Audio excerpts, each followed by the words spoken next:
Hello.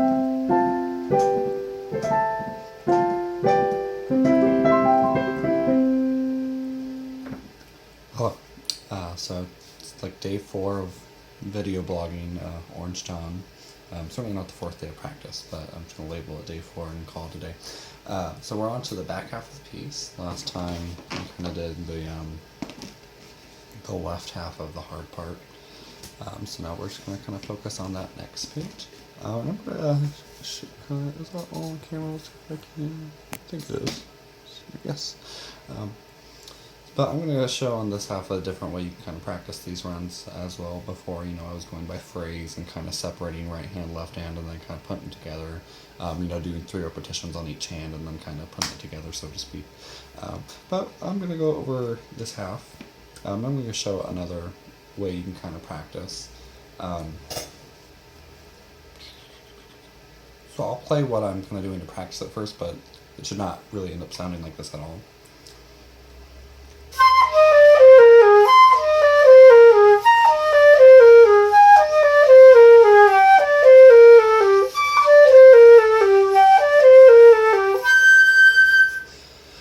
So essentially what I'm doing is I'm making all those runs like very even and slow 6 templates without the metronome. So I'm going to kind of practice this way and just kind of show the results of practicing this way as well. And certainly, it never hurts to mix up how you're practicing. Sometimes it's very monotonous to keep practicing something the same way over and over and over again.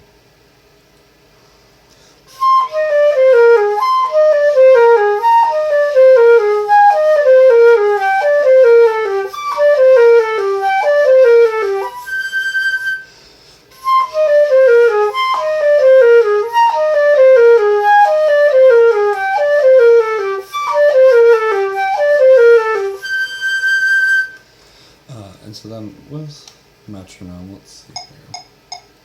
Not 158, that's a different piece.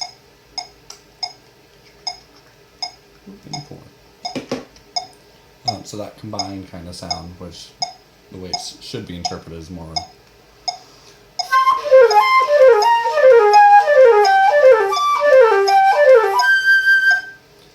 like that. So practicing it slow and even like that kind of helps that pattern to be, it's just easier. It's easier to adjust that pattern to be a little off balance when you kind of learn the whole thing evenly, which I think is a little harder. You don't actually have time to necessarily, when everything's even, you have to be ready for that next note right away, whereas if you're delaying on one note, you have just a little bit of time to think about what's coming next before it happens, and so that way it's easier. So actually practicing it solidly, evenly like that, I think is actually a little harder, and I think that's why it helps to learn patterns like that, playing everything evenly and then going back to the original rhythm.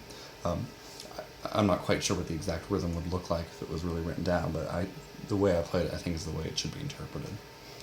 Cool, so let's go on to the next part, and I'm still doing the same thing where I'm practicing from phrase to phrase. So that was a phrase, and then I'm going to go from here to here.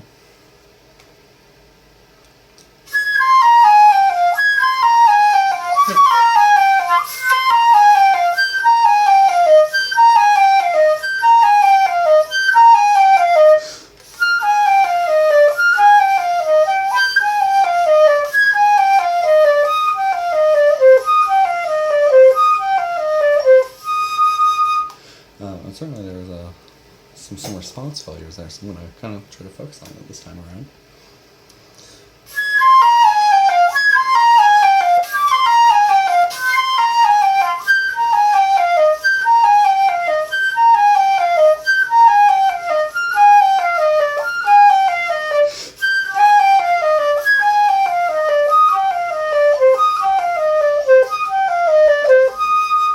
Okay, let's just see if I can play B flat. Okay, there.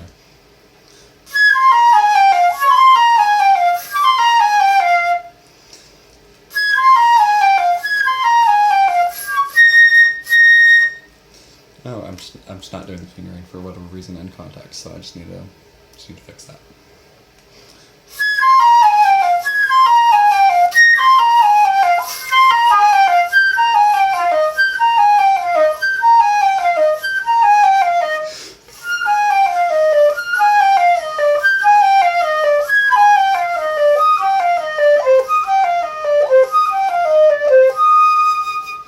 personally think the hardest part of these 2 pages is actually this phrase right here, which seemed kind of obvious because it's the only one that has a high C, but it is, I find, also the kind of most awkward for the fingerings.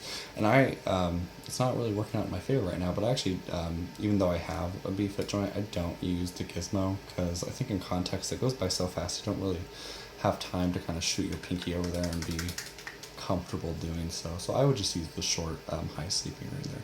So I'm going to try one more time the way I've been practicing, see if we can get that high C to come out this time.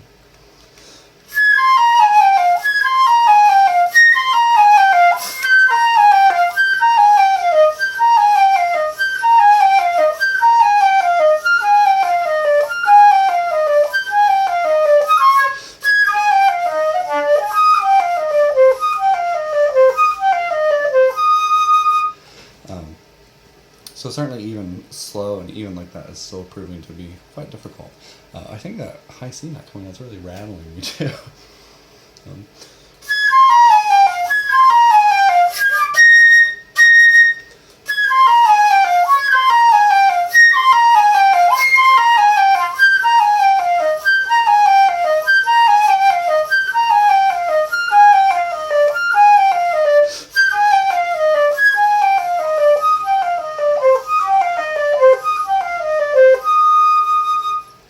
Okay, that seemed to be a nice run. So let's see if I can do that with the metronome.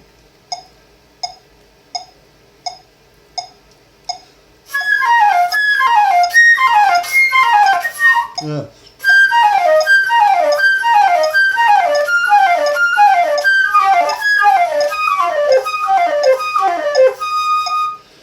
So almost. So this is the hardest part, I personally think, and I've certainly been struggling with it enough, so in my mind at least it's the hardest part. But I'm going to move on to the next phrase and just kind of keep working on it a little bit by little bit. Certainly no means do I need to keep beating this one section. I can certainly move on and kind of let my brain process, all that stuff I've been trying to work on there. Cool, so now I'm going to go from, this is 48 to 51. So, yes.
Let's see if I can do that with the metronome.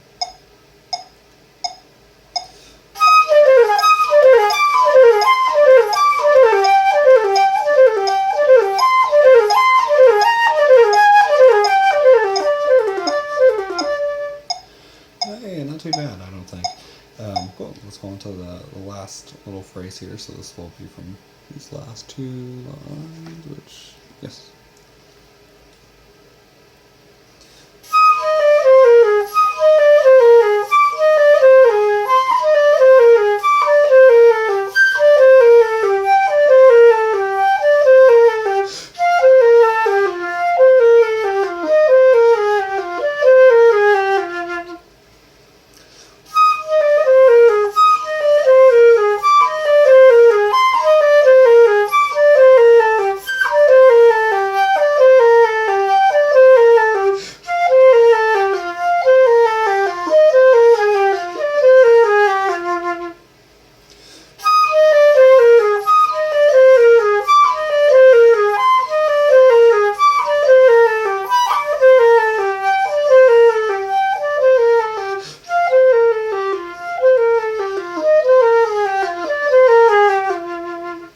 Ooh, botched that high G tone now. Let's try to focus on that this time I go through it.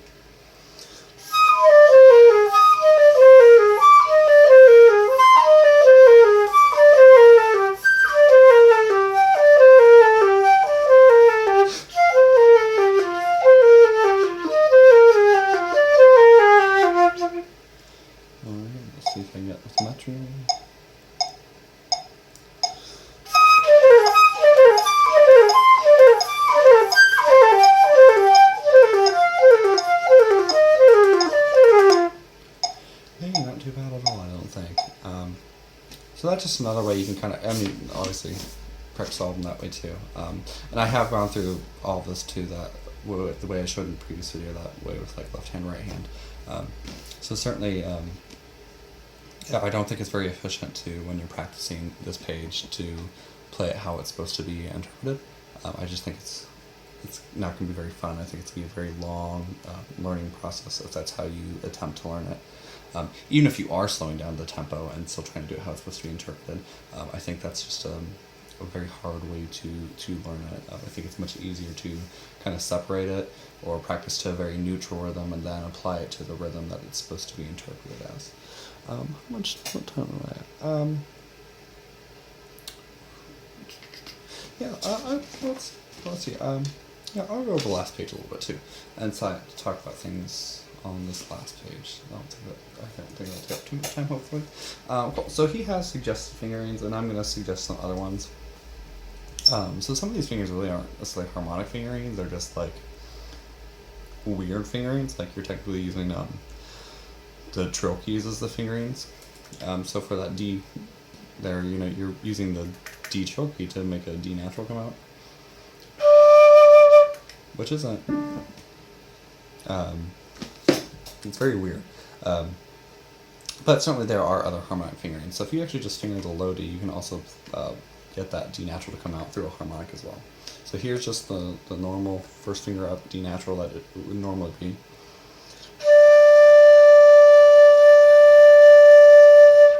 And then here's the suggested finger.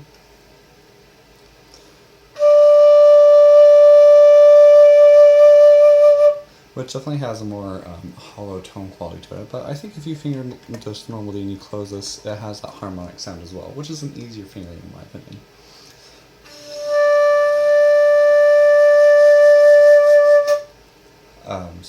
And then I do the same thing for the E flat. Instead of having first finger up for E flat, I just leave it down.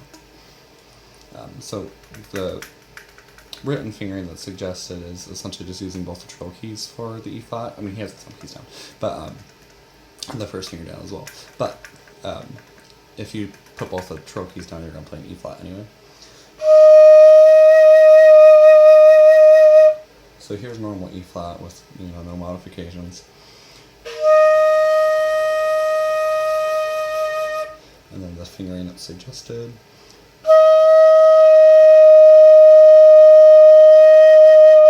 Which I really have to put down quite a bit to be in tune. And then I'm just doing E flat, but I'm keeping this first finger down. And I think that has that harmonic tone to it pretty nice.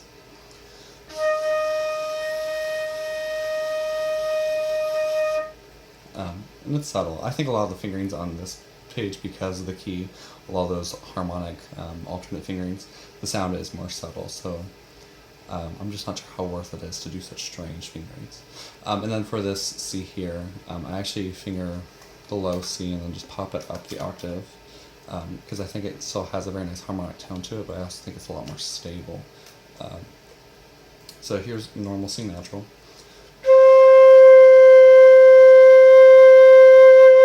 And then the fingering suggested.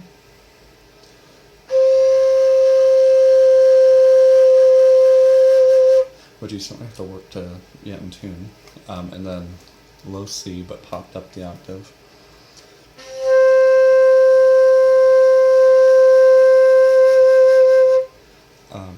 Cool. So I'm going to play through this using a lot of the fingerings I'm using. There's actually one I added. On this G natural, I'm also doing that G natural right there, this one. I'm actually fingering the low C again and getting that G natural to come out. So I'm doing that a little bit differently. This A flat, I'm fingering low D flat and getting the A flat come out. And then for the B flat side there, I'm just sliding my middle finger, I slide off the hole, and then I let the key go up for the B flat.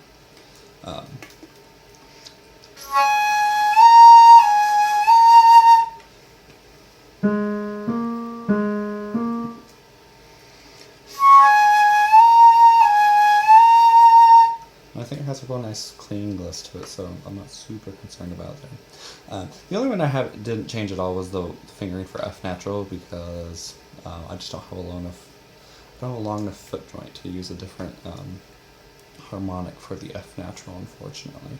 But I do think that harmonic sound is very subtle on the F natural. You're just kind of opening one of the trill keys and trying to change the timbre of that and the response of that note a little bit. So the F natural certainly doesn't come out super distinct as a harmonic, in my opinion. But yeah, let's play for this last part. Let's see. I think I'll do it once away, and then I'll do it once in the camera so you can see what my fingers are doing.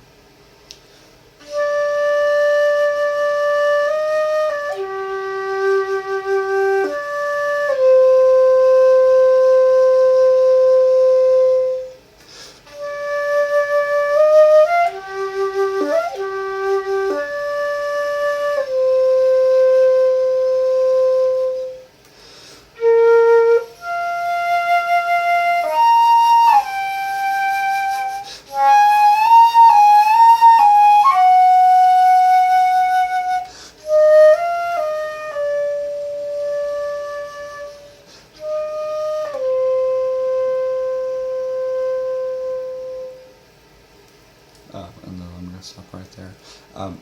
For this B flat, I'm fingering low E flat. Here they show, low E flat, but they're venting that second key. But it comes out just fine with it completely sealed, and I actually think the tone's nicer. So, there's another option for that B flat as well. So then it's kind of like low E flat, low C for that little passage there.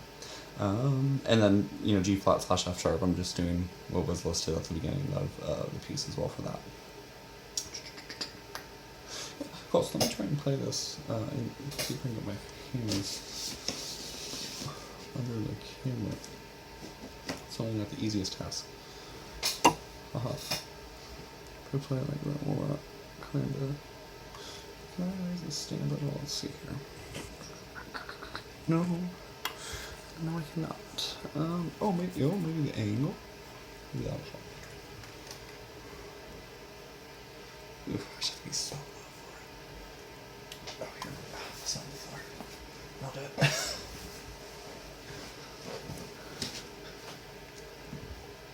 Okay.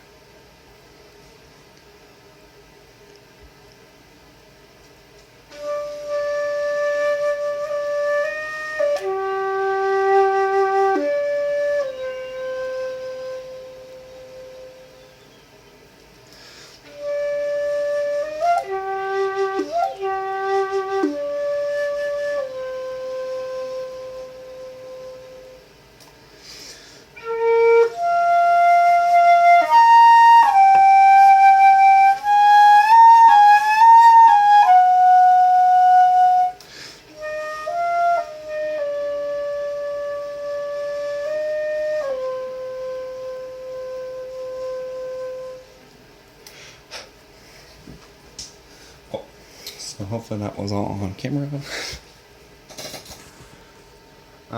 And then I'll go over this last little bit here. Cool. So for here, there's a timbre trill, which is just like, it's like a baby trill, like you're modifying the pitch just enough that it kind of changes the tone quality of the note you're on, but you're not really trilling like C to C sharp or C to D or anything like that. You're really staying on that same note. It just, the tuning is, tone quality is slightly different, so it sounds kind of like it's shifting. Cool. So the suggested fingering is actually the same one as earlier, and you would just trill your third finger, so you have the thumb to the third finger trill, and your pinkies down as well. That's pretty huge. But I think that the tone is like really, I think it's too airy. And I think the pitch is really not very good for it to be a C natural. I don't think it's very close. So what I do instead is I finger low C and I drill my...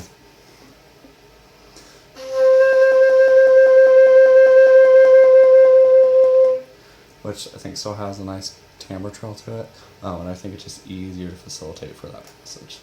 So starting there.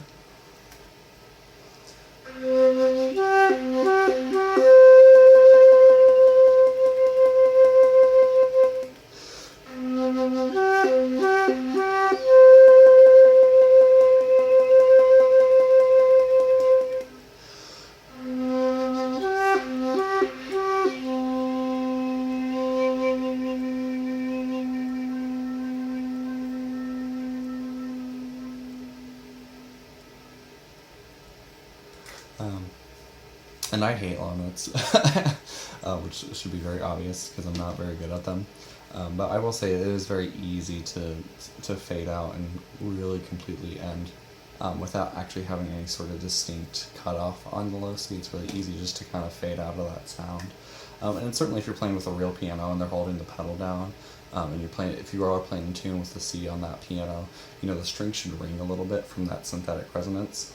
So it's very easy to have a very nice, beautiful tapered ending on it. So it's written really well to have a very beautiful ending. So I think I'll keep practicing this for a little bit, and I think what I'll do is maybe I'll make a summary guide video for, my tips and tricks for this, and then maybe just like a little performance video somewhere down the road. But yeah, that's kind of my approach to practicing some of this. With both this harmonic passage and the harmonic passage beginning, I recommend the first 2 or 3 times you go through, just use conventional fingering so you get an idea of what the pitch should be and what the sound should be, while still trying to count the rhythm and learn that stuff as accurately as you can, and then go to learning whatever alternate fingerings you use, if it's the suggested ones or some of the altered ones, or maybe even some of your own, and then go to those alternate fingerings after you kind of have a great idea of what it should sound like in your mind. But yeah, thanks for joining me.